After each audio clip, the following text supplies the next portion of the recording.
Well, the question is this. Do I feel physically, mentally, emotionally, and spiritually as good as we'd like? If not, our systems are not at ease, not flowing as they were intended. Not flowing as they were intended. We were not intended to be here with dis-ease. We weren't born that way. We didn't come here that way. Dogs and cats and squirrels and birds and owls and mountain lions and wolves and bears, they aren't born with a sense of dis-ease, and we weren't born with a sense of dis-ease. That dis-ease is something that we've accumulated in life by what? By being obligated, hear me, obligated to be something more, than we are. You're perfect exactly the way you are. Did you know that? You don't have to change. You don't have to change anything. You don't even have to change your attitude. You're perfect exactly the way you are. And so why do we keep trying to be something more, to do more? I think here's one of the things. It was that we think if we do more and have more, then we can be more. Isn't that true? We can do more, then we can have more, then we can be more. But it's backwards. We have to be before we can do. If we be who we are, then what we do comes from being. Being doesn't come from doing. Doing comes from being. And having comes from doing. Having doesn't come from from someplace else. Having comes from doing. What we do gives us rewards, physical rewards, mental, emotional rewards, spiritual rewards.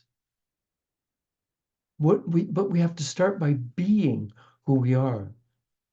And that's being at ease. That's being in a state of joy.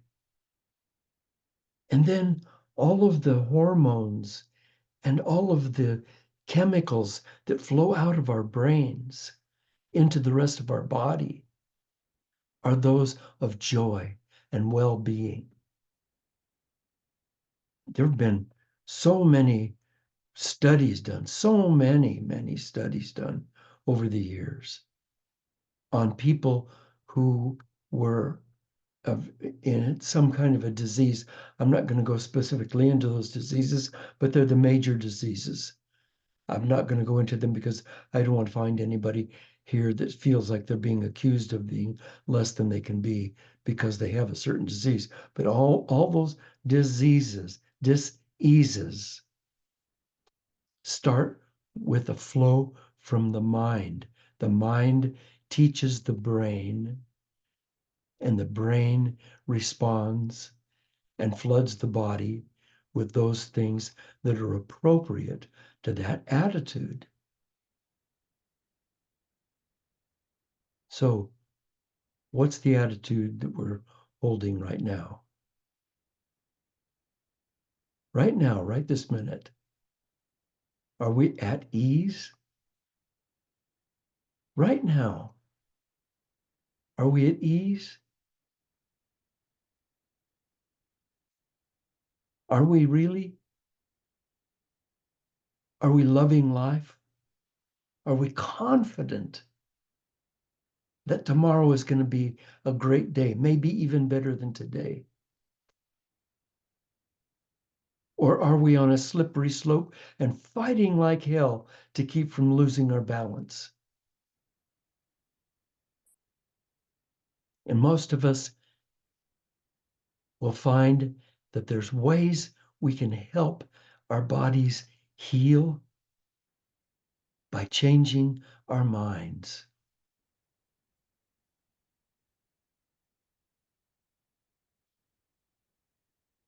I like to use as a metaphor trees in the forest. You go up to a tree and look at that tree, and It's a giant, giant, beautiful tree, maybe 100 or 1,000 years old. Oh, gorgeous tree. Beautiful bark, beautiful. The striations through the bark are all colored and deep, and the tree raises above me, and its fir needles or its leaves are glimmering in the light. And on the inside of that tree, in the very center of that tree, that sapling is that sapling that was only a couple of feet high in the beginning. That sapling, that little sapling, still in that tree. And what does that tree do? How can that tree be so robust? How can that tree be so strong? I mean, that tree's living in the same world we are. I mean, it's prone to disease, insect attacks, lightning storms. The lightning will come down and rip a bunch of bark out of it and shake the tree to its roots. Forest fires come through and burn through there and go on, and the tree endures. How? How? Here's how. It is focused, dedicated, and committed to one thing: reaching for the light. It spends every day of its life doing nothing but reaching for the light. Wow, a lesson I have to learn from that. What if I spent every day of my life reaching for the light? What is that light? That light is joy. And where does joy come from? A sense of well-being? Yes, a sense of well-being. But here's the thing. We're not statues in the park. Our well-being isn't by being stuck in one place saying, I'm okay. I've got a job. I've got a house. I've got 2 cars. I've got 2.5 kids. I've got a wife or a husband. You know, I've got a mortgage payment, but it's all in control. I got it handled. So this is who I am. This is where I am, and it's fine. No, no, come on. Come on. We're the rivers. We're the winds of life. We're not what we were yesterday. What's true is that 95% of the thoughts we had yesterday are thoughts we have today and thoughts we have tomorrow. And that's a real shame. That's a real shame in a world where there are unlimited possibilities, potentials, unlimited. And we're thinking 95% the same thing every day. See, our minds have to be free. We can't put our minds in prisons. And they're being imprisoned by our subconscious mind. And our subconscious mind says, this is the way it is. Think this way, do this thing. And if you want to daydream, if you want to wander a little bit, I don't want you to wander out ahead and have a dream that you're going to work toward. I want you could just run some old movies in your head about your past. And that's what we do. I'm asking us today to take a huge risk, to dare to have a new way of thinking. And the way you have a new way of thinking is not to just think differently, it's to be different. Because you can't think differently if you're in the same exact box, if your mind's in the same place. So I want your mind to change, to grow. I'm hoping today that your mind will be a new mind, a, a mind that moves with the seasons, that moves with the day, that moves over the minutes and the seconds and the hours and changes and is always investigating. See, so there's something I've learned throughout my life. My life has been one of continual and constant education. Constant. I have very, very little academic education. Boy, I have a ton of life education. I have talked to, I've got hundreds of thousands of graduates of my seminars. I've talked to thousands and thousands and thousands of people, and I've listened to them, and I've watched how their lives work, and I've watched how their minds work. And I've hiked through the wilderness forests and spent weeks and months out in the wilds by myself. I've sailed on the oceans. I've dived deep under the oceans. I've watched. I've paid attention. I've learned. And what I've learned is that my mind my mind wants to explore. My mind wants to be curious. And that what I've learned is that those people who are not curious are stuck. And if you're curious, then you're constantly in question, not in answers, but in questions. Where am I going? What am I doing? What's happening? What am I doing here? Why am I on this planet? Why do I have this body? I wonder if I could achieve this. I wonder if I could achieve that. Now, that mind is sacred. That mind is sacred because that mind is reaching out for the realities of life, not stuck in the old shoebox of what was, but tearing the top off of that box and getting out and saying, let's find out what can be rather than what was. And then our minds begin to flood our brains with the chemicals. Because I'm telling you, when you're in the adventure of exploration, you're also in joy. When you're in the adventure of exploration, you're also in joy. And joy is what we came here for. See, if I like in my case, just in my case, I'll use me as an example. I just finished a book, worked on it for 3 years, worked hard on that book. And I always envisioned that book being a top seller. I always envisioned that book being read by hundreds of thousands of people. And I very carefully crafted it. It's my first novel. It's fiction, but it's a spiritual fiction. And it's about a woman who falls into the light. And the name of the book is Up She Falls by Bob Trask. So I envisioned that always to be a top seller. Now the book's in print. It's in Kindle and it's in print and it's on Amazon. And I want it to be a top seller. So in order for that to happen, something has to change in my life. In order for something to change in my life, something has to change in my mind. I can't be who I was yesterday. I can't think the way I thought yesterday. Yesterday I was writing a book. Today I'm selling a book. Today I'm finding people who will join me, who will support me, who will buy the book from Amazon and read it and give it a good review and tell all their friends. I'm now in the marketing phase. And in doing that, I'm exploring. I'm reaching out. I'm in the adventure of seeking the new. What don't I know? What don't I know about this field?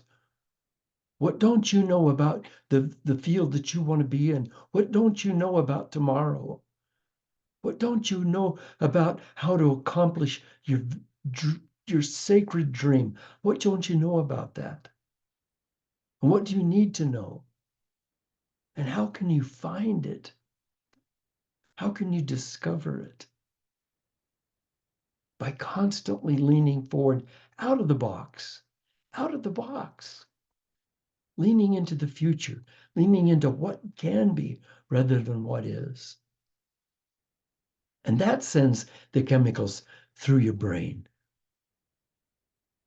Because our bodies are wonderful. Oh my God. Your body. Oh, oh my God, your body is so amazing. So amazing. So amazing. It's like your body is like an orchestra. It has thousands of instruments, not a not 100 or something like that that's in an orchestra, but thousands of instruments. And in order for you to be at ease instead of dis-ease, those instruments all need to be playing in harmony with each other. This one needs to come in when it's supposed to come in. This one's supposed to be there when it's supposed to be there. They're all supposed to be, some of them need to take the lead now and then back off. And this one takes the lead.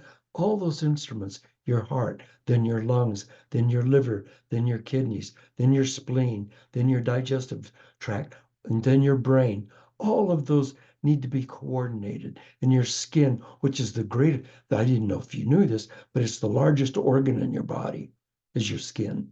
So all of those need to be in harmony. And your mind is the conductor of the orchestra. Your mind is the conductor. Dun, dun, dun, dun. Your mind is bringing that alive. So we have to have control of our brain and our body, and we do that by changing our minds. Well, wait a minute. What if I am my mind? I can't change my mind if I am my mind. But when I say my mind, who's saying that? Who's saying my mind? That's the real you. And that's the you that can change your mind. And you must change your mind because otherwise, why are we here? Why are we here? If we're just sitting somewhere on a log saying, this is the way it is, and this is the way it's always been, and this is the way it'll always be, then why don't we just fall off the log? We got to be alive. So our bodies are alive. They're filled with thousands of instruments. Are they in harmony? Are they playing songs of confidence and of joy? Are they greeting each day with the enthusiasm of a kid at Disneyland? If not, there's work to be done to bring this orchestra back into tune. And it always starts with our thinking. When our minds are at ease, those instruments play in harmony with each other. And when they're not, when our minds are not at ease, then they go into that dangerous place called dis-ease. Author Sidney Madwed said, what we continually think about will eventually manifest in our lives. What we continually think about will eventually manifest in our lives. What are you thinking about? Because whatever that is, that's what's going to manifest. So here's the suggestion that I think that will most definitely help. Stop trying. We spend our whole lives trying. There's a huge difference between trying and doing. In the Star Wars movie, Yoda tells Luke Skywalker, no, do not try. Do or do not. There is no try. See, because trying is very much like sitting in a snowdrift with your wheels spinning. And you can step on the gas as hard as you want. Your wheels are still just going to spin and you're not going anywhere. I know you want to go somewhere. I know you want to achieve your dream. I know you want to have, do, and be those things that are beyond where you are right now. I know that. And you can't try. You have to put all the pieces together. Can't try to put the pieces together. You have to put the pieces together. You have to put the pieces together. Maybe you say, well, I guess I need to sit down and make a list of all the things I need to accomplish in order to get to my dream. Then make the list. Don't try to make the list. Don't get around to trying to think about one of these days I'll make the do or do not. There is no try. Thank you, Yoda. Nothing could be more true. And I know this from my own life because I spent so many years trying. And here's what happened to me. I had some incredible visions of what I wanted to be, of what I wanted to do. Beautiful, beautiful visions. And they were so beautiful for me. And I tried and I tried and I tried. I didn't do.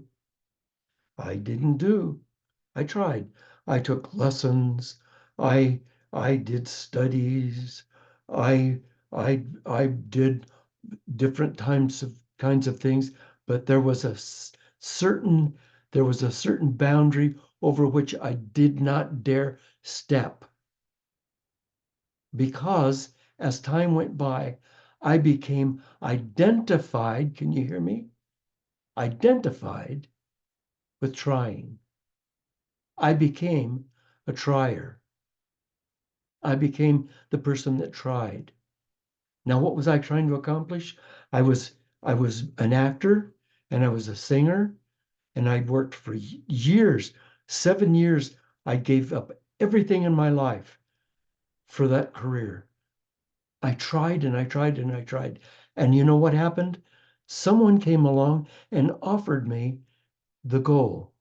They offered me the acting contract. They offered me the singing contract. And you know what I did? I quit and went to sea. What? What? What? How could you have done that? You had this vision and it was so precious and so beautiful. And finally, these people came and said, here, you have it. Now take it. And I quit and walked away. Why? Because I could not identify with being, because I had already created an identity, which was that of trying. I was a starving young artist. That was my identity. All of a sudden, somebody was offering me a TV show. Also, somebody was offering me a record contract. I couldn't go there. I couldn't go there. I hope you hear what I'm saying. Because you have to do it. Now, that which that which you want to do, you have to hold it inside of you with sweetness, with beauty. You have to be able to taste it and feel it and step into it and step into it and step into it and step into it every day. Step into the joy. Step into the joy. Be motivated by the joy and step into the joy and let the joy increase and let the joy expand every day. And what that does is that your mind sends the messages out through your body saying, I'm winning. I'm winning. I'm a winner here.